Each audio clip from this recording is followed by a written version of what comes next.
જો આપણે દ્રાવણ વિશે બધી વસ્તુ જોઈ લીધી, દ્રાવણની વ્યાખ્યા, પછી દ્રાવણના ગુણધર્મો, દ્રાવણના ઉદાહરણ. પણ આપણે હું જ્યારે ઉદાહરણ કહેતી ત્યારે તમને કીધું કે 1 ગ્લાસની અંદર તમે 1 ચમચી ખાંડ નાખો કે 5 ચમચી ખાંડ નાખો, કહેવાશે તો ખાંડનું દ્રાવણ.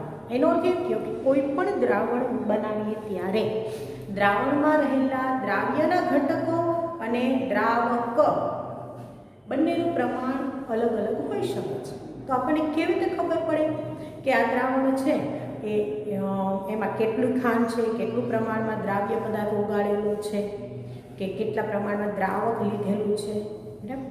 તો કોઈ પણ દ્રાવણ માટે એ આ માપ દર્શાવતી જે રાશિ છે એને કહેવાય દ્રાવણની સાંદ્રતા.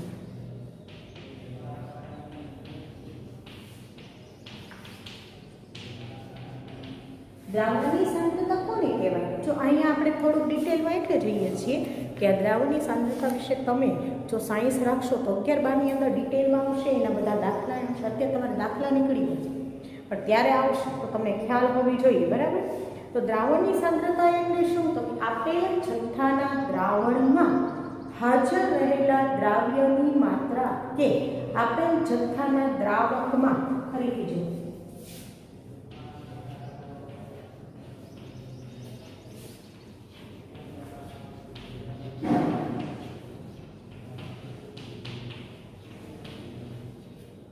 હાજર રહેલા દ્રાવ્યની માત્રાને દ્રાવણની સાંદ્રતા કહે છે. અથવા તો બીજો કે આપેલ જથ્થાના દ્રાવણમાં ઓગળેલા દ્રાવ્યની માત્રા કે આપેલ જથ્થાના દ્રાવણમાં ઓગળેલા દ્રાવકની દ્રાવ્યની માત્રાને સાંદ્રતા કહે છે. હવે આપણે ઘન પદાર્થ ઓગાળેલો છે કે પ્રવાહી પદાર્થ ઓગાળેલો છે, વાયુ પદાર્થ ઓગાળેલો છે, દ્રાવક તરીકે ઘન પદાર્થ છે, પ્રવાહી છે, વાયુ છે, એના આધારે જુદા જુદા તમારે પ્રમાણ એકમનો ઉપયોગ કરીને દ્રાવણની સાંદ્રતા માપવાની છે. તે એક સાંદ્રતાનું સૂત્ર છે કે દ્રાવણની સાંદ્રતા બરાબર. તો જો આપણે પદાર્થને વજનથી એટલે દળથી લીધું હોય તો દ્રાવ્યનો જથ્થો દળમાં લેવાનો અને છેદમાં લખવાનો દ્રાવણનો જથ્થો, બરાબર?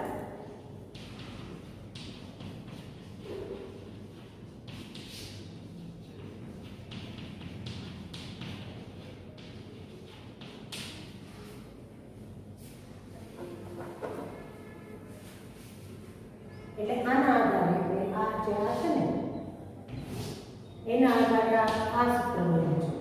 અહીંયા કહું છું દ્રાવકમાં કેટલું દ્રાવ્ય ઓગાળેલું છે. આ વ્યાખ્યાના આધારે જોઈએ તો સાંદ્રતાનું બીજું સૂત્ર બને કે દ્રાવ્યનો જથ્થો છેદમાં દ્રાવકનો જથ્થો.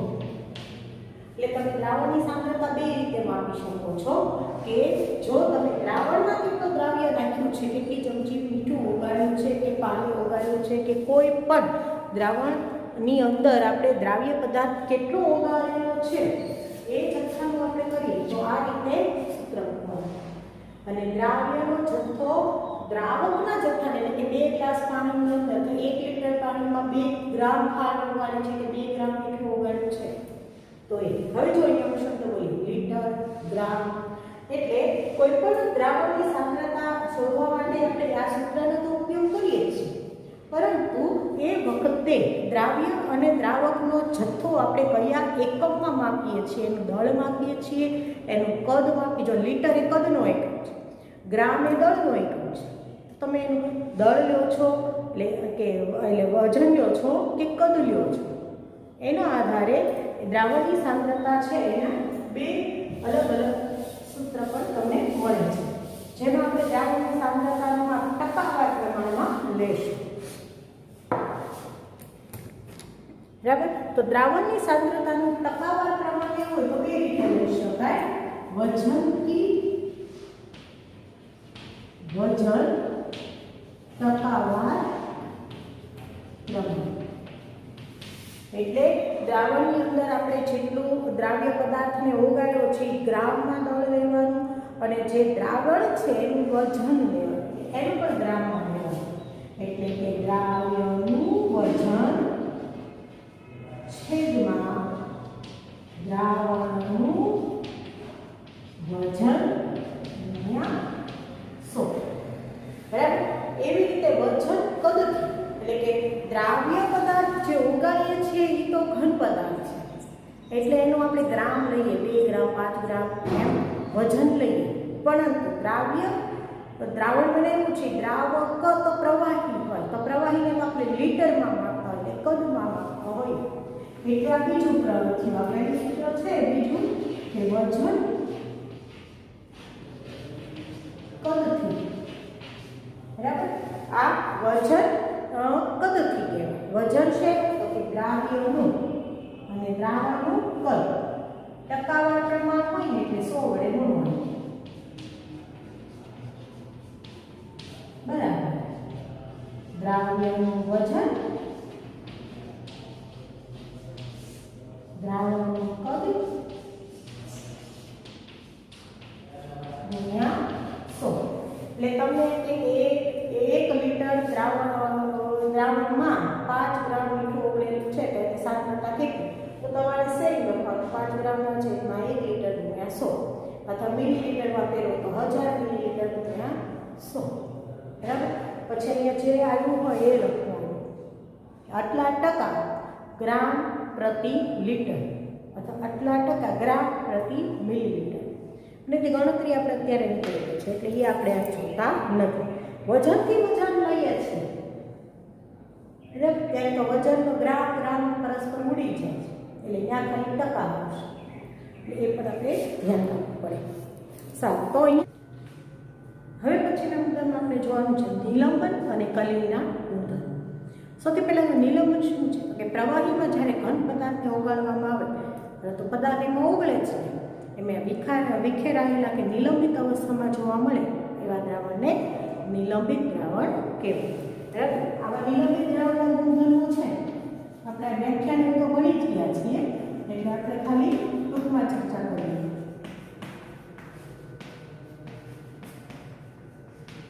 એમાં પદાર્થ ઓગળતો નથી એટલે કેવું દ્રાવણ, તો કે તમે પાણીની અંદર માટીની ચપટી કરી નાખી દો છો તો માટી એની અંદર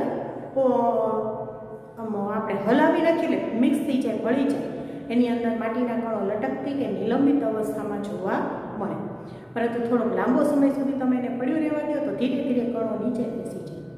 એટલે એના ઉપરથી તમે નિલંબિત દ્રાવણ છે એના ગુણધર્મો જોઈએ તો નિલંબિત દ્રાવણ છે એ કેવું છે તો કે વિષમાંગ મિશ્રણ છે. એ દ્રાવણોને ખલેલ પહોંચાડ્યા વગર પડ્યા રહેવા દેવામાં આવે તો એ બેસી જાય છે, એટલે કે દ્રાવ્યના કણો નીચે બેસી જાય, બંને છૂટા પડી જાય છે. એટલે ટૂંકમાં સ્થાયી અથવા તો અસ્થાયી છે. પછી નિલંબિત દ્રાવણમાંથી જ્યારે પ્રકાશનું કિરણ પસાર કરવામાં આવે તો એ પ્રકાશનું પ્રકિરણન કરે છે.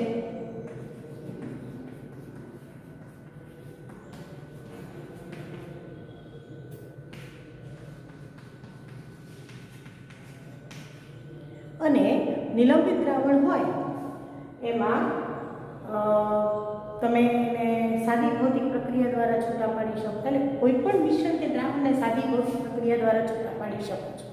તો એની 4 લાક્ષણિકતાઓ તમારા પુસ્તકમાં પાના નંબર 19માં આપેલી છે કે આના કણો છે મોટા કદના હોય છે અને અહીં આપણે જોઈ શકાય છે.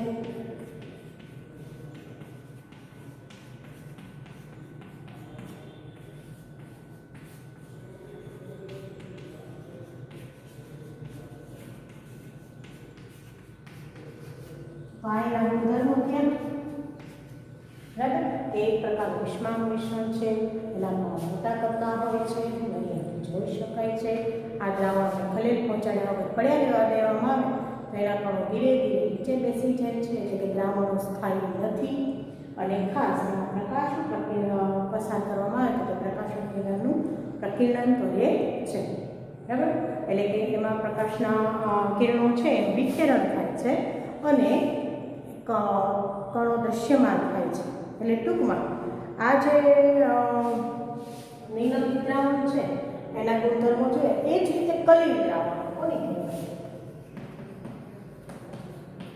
તો વિક્ષેપિત માધ્યમ અને વિક્ષેપિત કલા, આ શબ્દ અહીંયા ધ્યાન છે કે આ દ્રાવણોમાં જે દ્રાવક હોય ને એને વિક્ષેપિત માધ્યમ કહેવાય અને જે દ્રાવ્ય હોય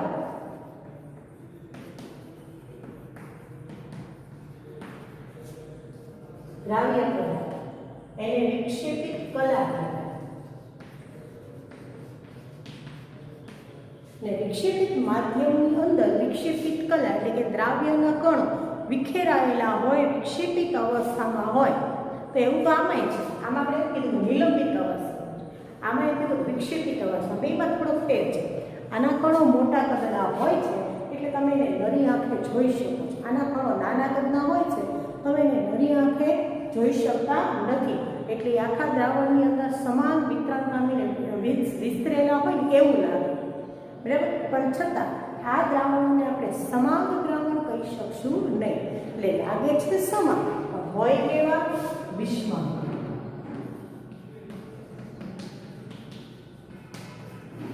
પણ વિષમાં મિશ્રણ છે.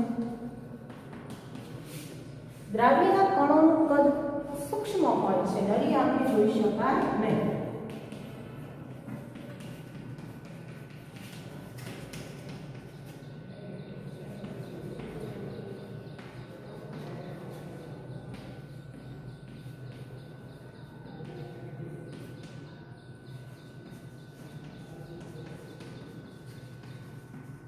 પ્રકાશ પસાર કરવામાં આવે ત્યારે દ્રાવ્યના કણો છે એ આપણે જોઈ શકીએ છીએ.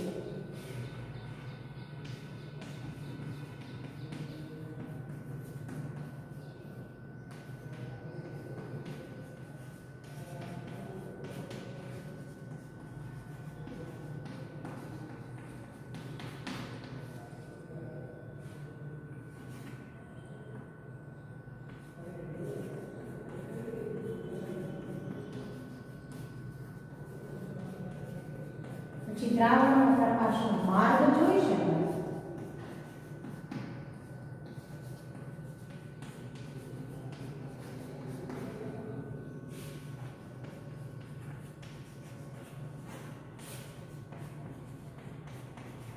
આ અસરને ટિન્ડલ અસર કહેવાય, બરાબર. ટિન્ડલ અસર આપણે અલગથી ચર્ચા કરીશું. પણ ટૂંકમાં આ પ્રકારના દ્રાવણો લાગે સમાન હોય છે કે વિષમાં. આ દ્રાવ્યના કણોનું કદ અતિશય સૂક્ષ્મ હોય છે, પણ સાચા દ્રાવણ એટલે આપણે સૌથી પહેલાં જે દ્રાવણની લાક્ષણિકતા જોઈતી એની કરતાં આના કણ મોટા હોય. એટલે આના દ્રાવ્યના કણો આની કરતાં નાના અને દ્રાવણ કરતાં મોટા કદના હોય છે. એને આપણે ભલે નરી આંખે નથી જોઈ શકતા, પણ જ્યારે એમાંથી પ્રકાશ પસાર કરીએ છીએ ત્યારે એને જોઈ શકાય છે, બરાબર. એટલે ટૂંકમાં આના કણો છે એની કરતાં નાના હોય અને દ્રાવણ કરતાં મોટા હોય છે. એના કણો છે એ પ્રકીર્ણન દર્શાવે છે અને એની અંદર ટિન્ડલ અસર જોડતી કે એના કણો આની કરતાં નાના કદના હોય એટલે પ્રકાશના કણોનું વિખેરણ તો કરે, પરંતુ એ પોતે કણો પ્રકાશિત થાય અને દ્રાવણમાંથી પસાર થતા પ્રકાશનો માર્ગ જોઈ શકાય. એ અસરને ટિન્ડલ અસર કહેવાય. એટલે ટૂંકમાં નિલંબન અને કલિલના તફાવત પૂછાય તો તમે આવી રીતે તફાવત લખી શકો છો કે આ વિષમાં મિશ્રણ છે. દેખાવે સમાન પણ વિષમાં મિશ્રણ છે. આમાં પ્રકાશનું પ્રકીર્ણન થાય છે પણ ટિન્ડલ અસર કેટલીક વાર જોવા મળે, કેટલીક વાર ત્યાં બધા ટિન્ડલ અસર જોવા મળે. આમાં મોટા કદના કણો હોય છે, નરી આંખે જોઈ શકાય છે. આના નાના કદના કણો હોય છે, નરી આંખે જોઈ શકાતા નથી. આ દ્રાવણો સ્થાયી છે. આ દ્રાવણોને પડ્યા રહેવા દેવામાં આવે તો સ્થાયી એના કણો નીચે બેસી જતા નથી, બરાબર. એટલે આપણે લાગે સ્થાયી, પણ અલ્ટ્રાસેન્ટ્રીફ્યુગેશન જેવી પદ્ધતિ દ્વારા કે ભારીકરણ જેવી પદ્ધતિ દ્વારા આના કણોને નીચે બેસાડી શકાય છે. એટલે આમ જોઈએ તો દ્રાવણો અસ્થાયી છે. એટલે ટૂંકમાં કલિલના ગુણધર્મોની ચર્ચા છે એ તમારા પાના નંબર 18 પર પાછળ આપી છે, બરાબર. એટલે આ દ્રાવણો છે આમ જોઈએ તો કેવા છે? સ્થાયી, એટલે ખલેલ પહોંચાડ્યા વગર દ્રાવણને પડ્યું રહેવા દેવામાં આવે તો એ કણો નીચે બેસી જતા નથી, એટલે કેવા કહેવાય? સ્થાયી. પરંતુ અલ્ટ્રા સેન્ટ્રીફ્યુગેશન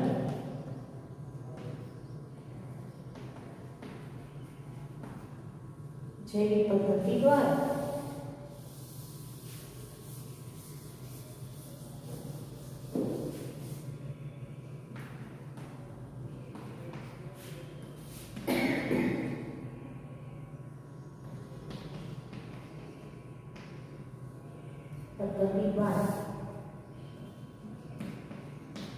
દ્રાવ્યના કણોને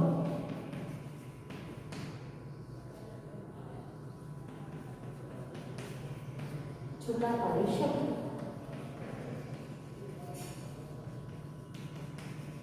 એટલે કલીલ અને નીલમ એના તફાવત આપણે જોઈએ, બરાબર. હવે નીલમની દ્રાવણ છે એના ઉદાહરણ લેવા હોય તો તમે પાણીમાં બનાવેલું માટીનું દ્રાવણ કે એવા બીજા જેની અંદર પદાર્થ ઓગળતો ન હોય, ખાલી વિખેરાયેલો પડ્યો હોય એવા ઉદાહરણો લખી શકો છો.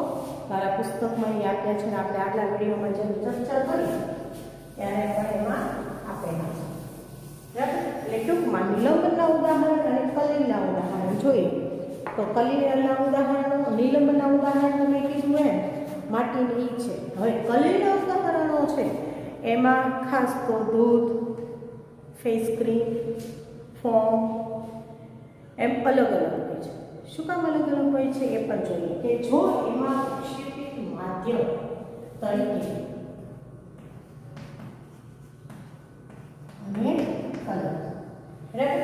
જો વિક્ષેપિત માધ્યમ તરીકે વાયુ હોય અને કલા તરીકે ઘન કે પ્રવાહી હોય તો બંનેને એરોસોલ કહેવાય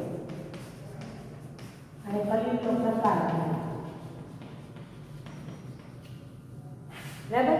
એમાં વાયુની અંદર ઘન પદાર્થ ઓગળેલો હોય તો એના ઉદાહરણ અને વાયુની અંદર પ્રવાહી પદાર્થ ઓગળેલો હોય બે ઉદાહરણ તમને આપેલા છે. આના નંબર 18માં જે પુસ્તક છે ને એની અંદર તો ટૂંકમાં કે ઘન ઓગળેલો હોય એટલે કે ધૂળની રજકણો જેવા નિલંબિત કણો એમાં ઓગળેલા હોય છે ત્યારે એ એરોસોલ છે એના ઉદાહરણમાં ધુમ્મસ લઈ શકાય, બરાબર. હવે એની અંદર જો પ્રવાહી ઓગળેલું હોય, ધુમાડો લઈ શકાય, ધુમાડો. તો પ્રવાહી તરીકે ભેજ, પાણીના અણુઓ ઓગળેલા હોય તો ધુમ્મસ લઈ શકાય, વાદળા, બરાબર. એવા ઉદાહરણો તમારા પુસ્તકમાં આપ્યા છે. આપણે ખાલી સમજવા માટે બધા ઉદાહરણો અહીંયા નથી ચર્ચા કરતા, પણ આપણે કેમ યાદ રાખીએ વાયુ માધ્યમ હોય અને ઘન કે પ્રવાહી બંનેમાંથી ગમે તે કલા હોય તો એને એરોસોલ કહેવાય. એવી જ રીતે જો પ્રવાહી માધ્યમ હોય, પ્રવાહીમાં ઘન પણ ઓગળી શકે, વાયુ પણ ઓગળી શકે અને પ્રવાહી પણ ઓગળી શકે. પ્રવાહીમાં ઘન ઓગળે તો એને સોલ કહેવાય, બરાબર. પછી પ્રવાહીની અંદર વાયુ ઓગળે તો એને ફીણ કહેવાય. અને પ્રવાહીમાં પ્રવાહી હોય એને ઇમલ્શન. પુસ્તકમાં આ વસ્તુ પહેલા છે કલા, માધ્યમ પછીની કોલમ આવ્યું છે. તમારે એ રીતે જોવાનું, પણ આ તો તમને યાદ રાખવા એક પદ્ધતિ કે જ્યારે પ્રવાહીમાં ઘન હોય તો સોલ કહેવાય, પ્રવાહીમાં વાયુ હોય તો ફીણ કહેવાય, પ્રવાહીમાં પ્રવાહી હોય તો ઇમલ્શન કહેવાય. ઇમલ્શનના ઉદાહરણમાં પાયસ લઈ શકાય, ફીણના ઉદાહરણની અંદર તો તમને ખબર છે શેડિંગ ફોર્મ આવે છે એ પણ લઈ શકાય. અને ઘન સોલ એટલે કે પ્રવાહ સોલ, પ્રવાહીમાં ઘન પદાર્થ ઓગળેલો હોય એના ઉદાહરણ અહીંયા ઘણા બધા આપ્યા છે. એમાં ખાસ તો તમને યાદ હોય તો કાદવ, ગાદ હોય પાણીમાં માટી ઓગળેલી છે, બરાબર. એવી રીતે મિલ્ક ઓફ મેગ્નેશ, એસિડિટીની જો ગુલાબીના કલરની દવા આવે છે, વાઇટ ગુલાબી જેવા કલરની એ દવા છે, મિલ્ક ઓફ મેગ્નેશિયા છે. એ પણ એમાં મેગ્નેશિયમ હાઇડ્રોક્સાઇડ છે એનું પાણીમાં ઓગાળેલું દ્રાવણ છે. એ ઘન પદાર્થનું પ્રવાહીમાં બનાવેલું મિશ્રણ છે, અને એ મિશ્રણના કણો કલીલ કદ જેટલા હોય છે, બરાબર. અને ખાસ કલીલ કણોનું કદ છે એ સાચા દ્રાવણ કરતાં એટલે 1 નેનોમીટર કરતાં તો મોટું હોય, પરંતુ નરી આંખે ન જોઈ શકાય એટલું નાનું હોય, એટલે આ બધા કણોને આપણે નરી આંખે જોઈ શકીએ નહીં, બરાબર. સારું, પછી ત્રીજું છે વાયુકા અને પ્રવાહી જેમ ઘન.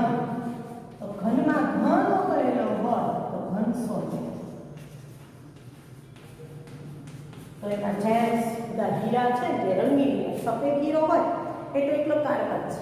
રંગીન હીરાઓ તો કાર્બનની અંદર કેટલાક ધાતુઓના ક્ષારો ઓગળેલા હોય, બંને ઘન પદાર્થ છે એટલે ઘનમાં ઘનથી એને ઘન સોલનું ઉદાહરણ છે. એ નીચે દેખાશે ને, બરાબર. માધ્યમ ને કલા. ઘન એમાં ઘન તો પ્રકાર ઘન સોલ એમાં જેમ્સ બધા જે હીરા હોય છે એ, પછી રંગીન કાચ બધા હોય છે, ઉદ્યોગ કાચ છે, બીજા રંગીન કાચ હોય છે એ, બરાબર. ઘનની અંદર પણ પ્રવાહી પણ દ્રાવ્ય હોય. ઘનની અંદર પ્રવાહી હોય એટલે કેવું, તો કે ઘન પદાર્થ છે, બરાબર, એનું પ્રમાણ વધુ. આપણે કીધું દ્રાવકનું પ્રમાણ વધુ હોય તો ઘન પદાર્થનું પ્રમાણ વધુ હોય, વાયુ અને પ્રવાહી કે વાયુ કે બીજા દ્રાવ્ય જે સ્વરૂપમાં એનું પ્રમાણ ઓછું હોય. તો એના ઉદાહરણે તમને આપ્યા છે કે જેલી, માખણ, ચીઝ વગેરે, બરાબર. અને એ જે ઉદાહરણ છે ઘનમાં પ્રવાહી ઓગાળેલું હોય તો એને જેલ કહેવાય, અને કે ઘનસોલ કહેવાય. એને શું કહેવાય? જેલ. એવી રીતે ઘનમાં વાયુ ગમે ત્યાં ઓગળેલો હોય ને તો એને ફીણ જ કહેવાય. જો પ્રવાહીમાં ઓગળેલો હોય તો એને ફીણ કહેવાય, અને ઘનમાં વાયુ હોય તો એને ફીણ કહેવાય. આપણે સ્પોન્જ ઓલી વાદળી છે ને કહીએ છીએ, આપણા ઘરે સ્પોન્જ હોય છે, એ સ્પોન્જ છે ઘનના કણોની વચ્ચે છિદ્રોમાં વાયુ તરીકે હવા રહેલી હોય તો એ એના ઉદાહરણ થયા. સ્પોન્જ, ફીણ, રબર, બરાબર, વગેરે. એટલે ટૂંકમાં કલીલના પ્રકારોની યાદ રાખવાની મેં પદ્ધતિ આપી છે. પુસ્તકમાં ઉદાહરણને નામ આપ્યા છે. ફરીથી એક વખત કે આને કેવી રીતે સવાલ પૂછે, એકમાં આ રીતે સવાલ પૂછે કે ઘનસોલ કોને કહેવાય? તો ઘન પદાર્થ વિક્ષેપિત કલા સ્વરૂપે ઘન અને વિક્ષેપિત માધ્યમ તરીકે પણ ઘન હોય એવા કલીલ દ્રાવણને ઘનસોલ કહેવાય. એના ઉદાહરણ દૂધિયો કાચ કે જેમ્સ. પછી આવી આ કોઈ પણ ઇમલ્શન કોને કહેવાય? કે પ્રવાહીમાં પ્રવાહી દ્રાવ્ય થયેલું હોય તો એને ઇમલ્શન કહેવાય. દૂધ એનું એક ઉદાહરણ છે.